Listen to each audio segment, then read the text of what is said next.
Hey everyone! Today I am standing next to this 2020 BMW Z4 S-Drive 3.0i. It's a mouthful. And no, I will not go into all the specifics because there are plenty of reviews out there. But today what I'm going to do is I'm going to drive this car and compare this to my 2017 BMW M3, which to me is the ultimate daily driver for me. And I'm going to conclude whether or not this car could potentially one day replace my M3. And I'd be remiss if I didn't mention the 2021 Supra, which this car really is underneath, or vice versa, however you want to look at it. But essentially, they both share the same engine, 2-liter turbocharged, producing 255 horsepower and 295 pound-feet of torque, which is sent directly to the rear wheels. But of course, Toyota Supra is a hardtop. This is a soft top, which on a sunny day like this, you can simply raise up or drop down as you please.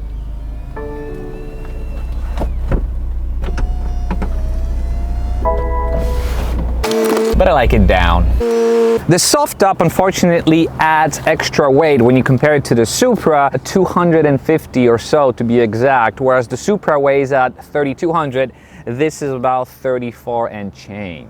And of course inside you've got the creatures and comfort of the newest generation interiors, which is this slightly redesigned center stack, this beautiful super thick steering wheel, digital dash, completely redone center console, and in this particular model, this armrest that reveals 2 cup holders and a USB jack.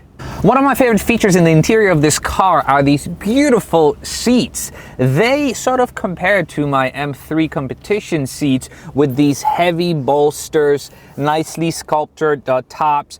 These actually have the retractable leg extenders that make the seats a lot more comfortable, and you can adjust them really, really low, so it feels like you're driving on the ground. The design of the hood of this car is very similar to the Supra, again, which means it goes all the way down, which pretty much eliminates the need for a fender. So the hood is also your fender, and the way it opens is, check this out, it's a very unique or cool look, if you will, which exposes this massive hood in front of you and this tiny engine.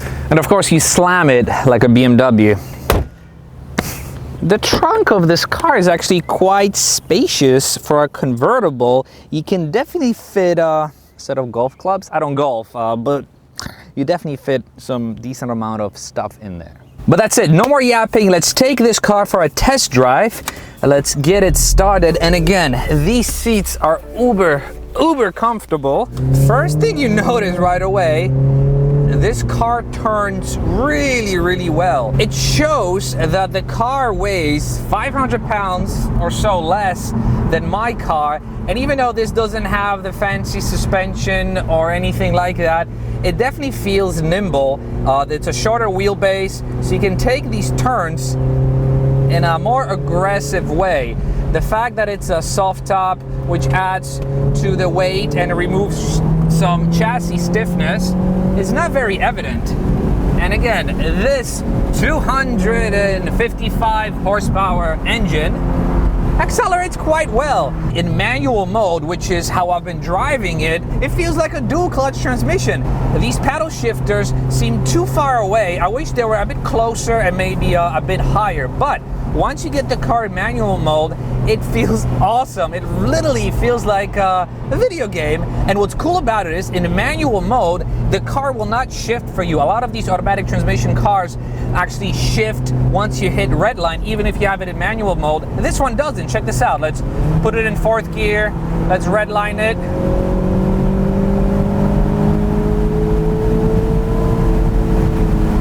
All the way up to 7,000 RPM, and the car doesn't shift. And driving this car on the highway, I've got to say, this 4-cylinder, 2-liter engine feels fantastic. I haven't driven the 3-liter 6-cylinder, but I've got to say, for daily driving, this is plenty fast. And when you're slowing down, you do get a bit of an exhaust burble. Nothing too crazy.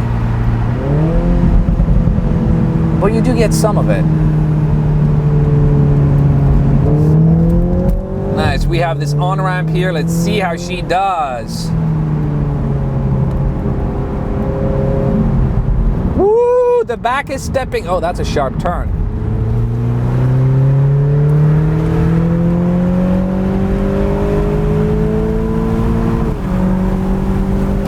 I talk a lot of smack about dual clutch transmissions in the M3 or the M4, and every time I test drive a fun car that has an automatic transmission, I bash it. But I'm starting to become a believer. I can't believe I'm saying it. The transmission feels it really feels like a video game, and it feels like you're driving a race car. No matter what car you're driving, with this 8-speed transmission, it makes driving so much fun. Even though the car is not 444 horsepower like my BMW M3, but with 255 you can still have a lot of fun, and the shifts are absolutely instantaneous. They truly are.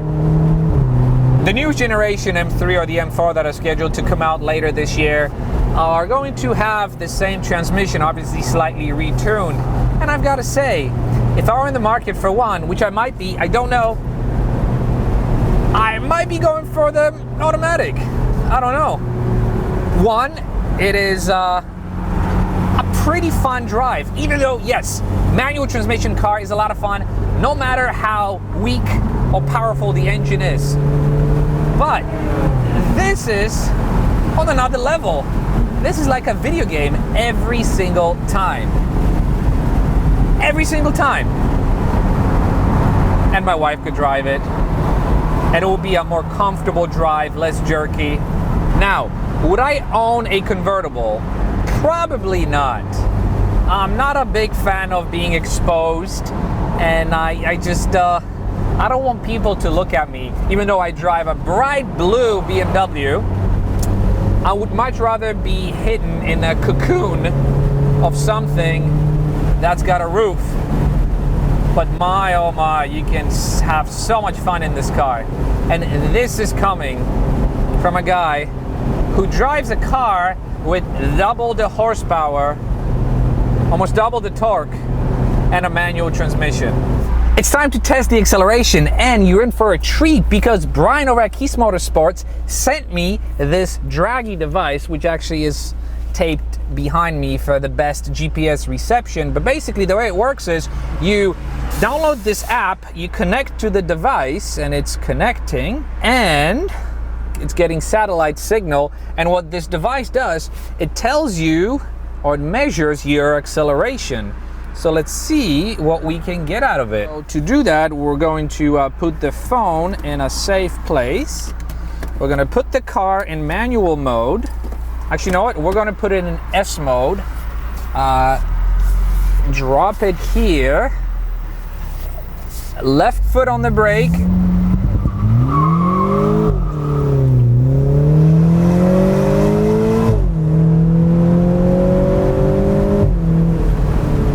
Okay, that was quite weak. Let's try this again. But I've got to say, this car does burnouts when you put your foot on the brake. You ready? Left foot on the brake.